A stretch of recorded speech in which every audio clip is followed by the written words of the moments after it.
Everyone, কেমন আছো তোমরা সবাই? আশা করি ভালো আছো। আমিও খুব খুব ভালো আছি। তখন বাজে সন্ধ্যা 7টার মতো না, 7টার ভিতরে আমরা কিন্তু মা ছেলে দুজন রেডি হয়ে সব কাজ কমপ্লিট করে সুন্দর টিফিন খাইয়া বাড়ি গেছি। তো তার বাবারে ফোন করছে, তার বাবারে ফোন করার মতো তাই নয় আয়া পড়ছিল। তো যাই হোক আমরা একলগে বাড়ি গেছি। আর বাড়ির সামনেই যেহেতু এগুলো টেনশন নেই। তো এদিকে আয়া পড়ছে, আওয়ার পরে স্কুটিটা সামনে নেওয়া যেত না যেহেতু ট্রাফিক ভিড় আজকে। তাই তাড়াতাড়ি করে তুলসী দিবস একদিকে, এদিকে আবার ক্রিসমাস, সব দিকেই সপ্তাহ।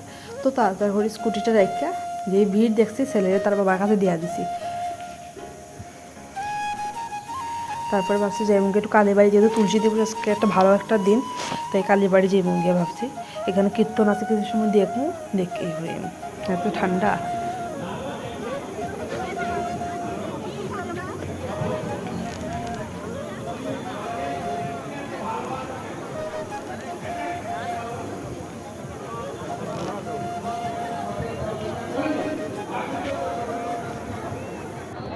তো আজকের মতন টাটা, দেখাবো আর নেক্সট বাই বাই। ভালো থাকো সবাই।